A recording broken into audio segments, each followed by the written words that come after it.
All right, imagine you're suddenly dropped straight into the heart of the Kenyan bush. The air is thick, the heat is absolutely sweltering, and you find yourself right in the middle of a high-stakes, adrenaline-fueled aerial operation. Welcome to today's Explainer. We're going to be exploring the incredible boots-on-the-ground reality of the Mara Elephant Project. Now, this is an organization that deploys rangers across a massive territory to protect some of the most majestic creatures on the planet. But look, it's not all sweeping landscapes and peaceful grazing out there. It is very often a chaotic, literal race against the clock to save lives. So let's dive right into this. Okay, picture this. You're sitting shotgun in a helicopter, banking sharply over the trees. You're flying alongside Mark Goss. He's the CEO and the pilot for the project. Down below, a herd has just been attacked, and a huge adult elephant is fleeing with a severe arrow wound.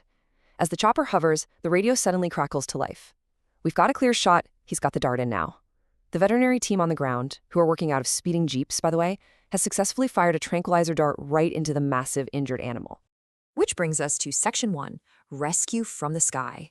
So you might be thinking this is just about flying around, right? But it's actually a highly coordinated tactical maneuver.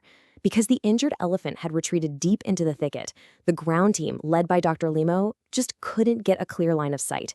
So the helicopter becomes this absolutely vital tool. They use the sheer noise and downdraft of the chopper to deliberately push the retreating herd out into the open, isolating the injured animal. And then we see something just deeply moving. Once that tranquilizer takes effect and the female goes down, her herd doesn't just run away. No, they rally around her. Elephants are highly social, profoundly connected creatures. So the rangers actually face this massive challenge because these compassionate giants absolutely refuse to leave the sedated female behind. It literally takes 3 separate vehicles, revving their engines and maneuvering super carefully just to safely chase the rest of the herd away so the medical team can step in without, getting trampled. Getting up close, man, the reality of the wound is, frankly, pretty tough to look at. Dr. Limo's team finds this large, barbed arrow stuck bang in the middle of the elephant's side.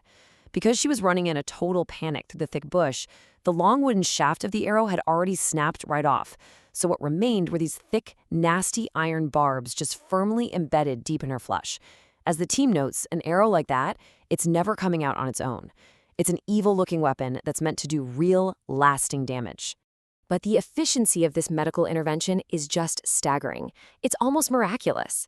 It takes exactly 4 primary steps, starting with the tactical darting guided by the air, moving to the careful separation of that protective herd we talked about, then the actual hands-on surgical removal of those iron barbs, and finally, hitting her with a reversal drug. Now, while she's sedated, she doesn't feel any pain, but the clock is ticking loudly. The entire process, taking a potentially fatal infected wound, giving her a clean bill of health, and getting a multi-ton elephant back on her feet happens in under 45 minutes. I mean, wow. It is incredibly impressive. Moving on to Section 2, the root of conflict. It's really easy to get completely caught up in the high-octane drama of a helicopter rescue and the medical triumph, but we have to ask, why did this violence happen in the first place?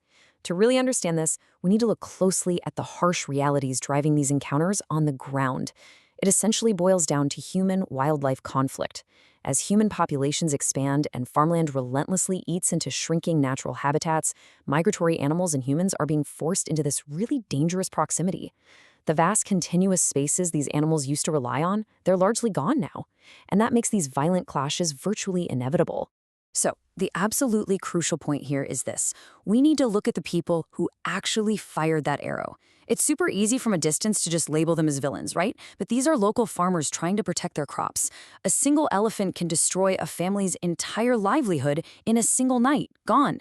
To the farmers who are facing down a multi-ton animal in the pitch dark, firing that arrow isn't an act of malice. It is an act of pure survival. It's self-defense. Having empathy for both sides is absolutely key to grasping the whole picture here. Let's look at Section 3, snaring a calf. Just as our first elephant is waking up, shaking off those sedatives, and happily rejoining her herd, the radio completely goes off again. Seriously, there is 0 time to rest. An emergency call comes in right as the team is packing up their gear. Another elephant is in critical danger nearby, caught in a wire snare. Arriving on the scene, the emotional stakes just instantly skyrocket. Because the target this time, it's a 1-year-old calf.